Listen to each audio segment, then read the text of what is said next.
Hello everybody. Today is Thursday, January the 7th, 2016. So the video for today is for Thursday and Friday, January 7th and 8th, 2016. Today we continue with Moon in Sagittarius, and tomorrow we go to Moon in Capricorn.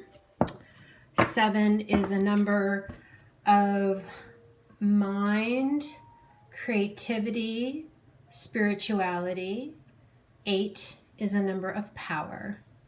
And Capricorn sure is a powerful energy. It's all about getting the job done. So Friday should be a great day to really power it out and get some extra things done before the weekend begins.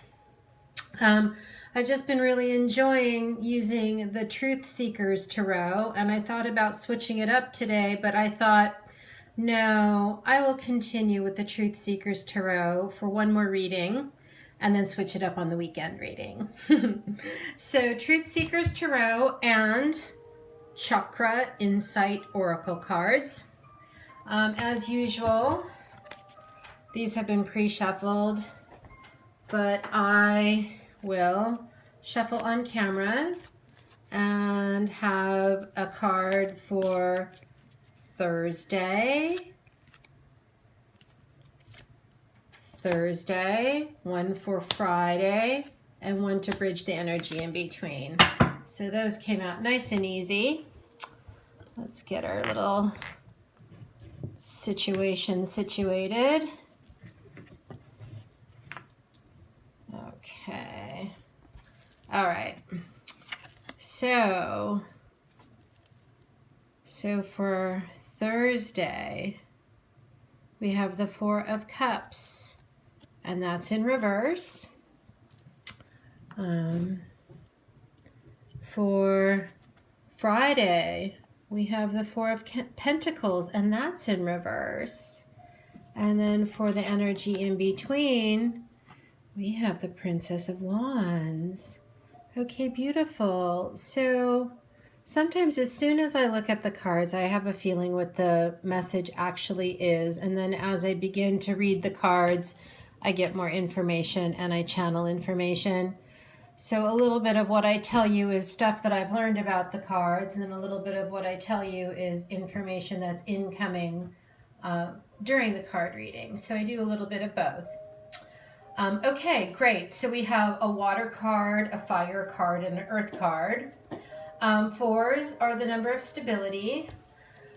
And okay, so both of these are in reverse, which leads me to believe that there's a bit of instability. But the irony is both of these cards in the upright situation are the least favorable way to read these messages.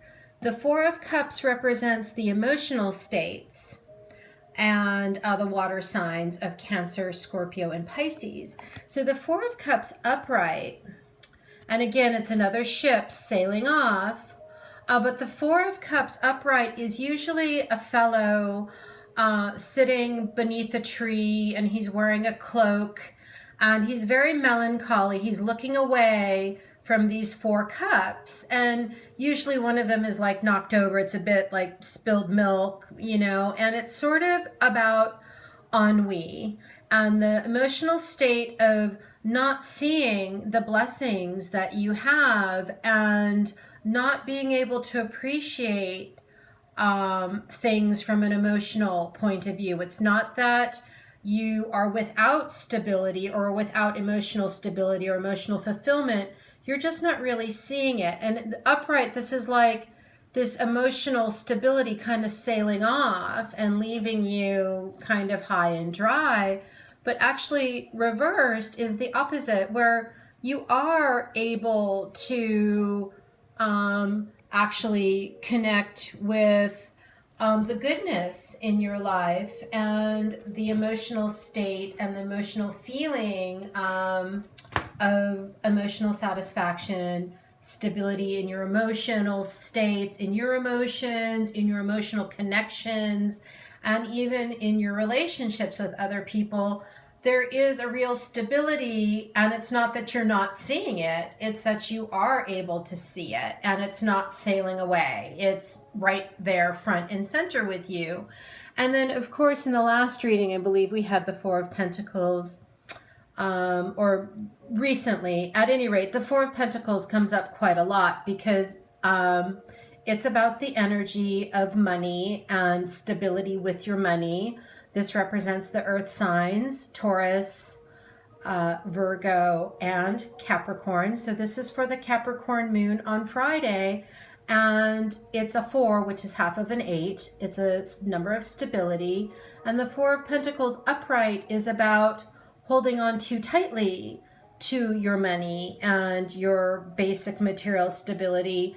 And in reverse, it's saying that you feel okay with your stability. You don't feel stingy. You don't feel like a miser, because this is upright, usually the card of being a miser and being stingy.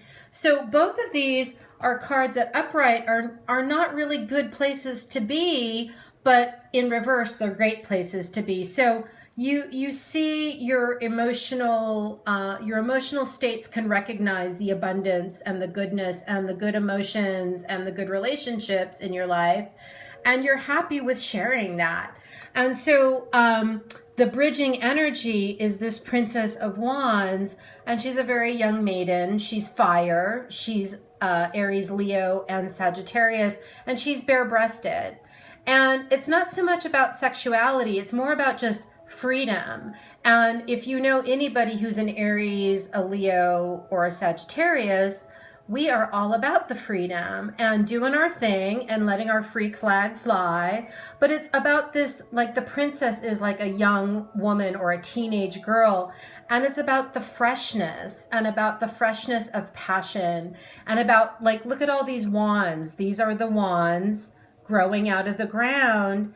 And with her bare innocence and her freshness and her fresh perspective and her creativeness and her freedom lovingness, she's cultivating these plants growing out of the ground.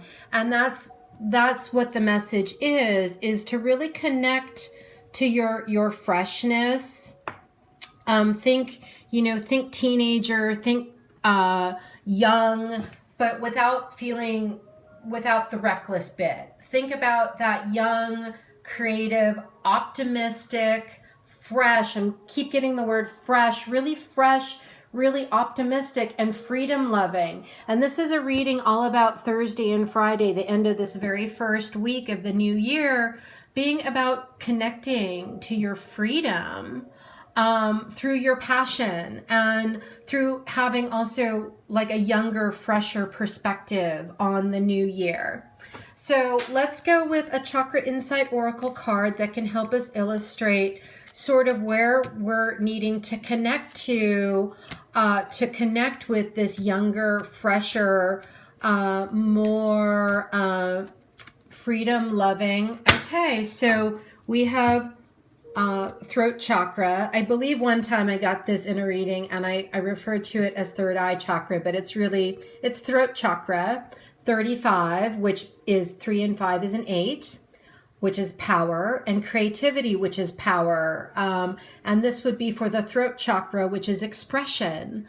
So imagination, expression, originality, and passion. Again, connect with your imagination, connect with your passion, and express it.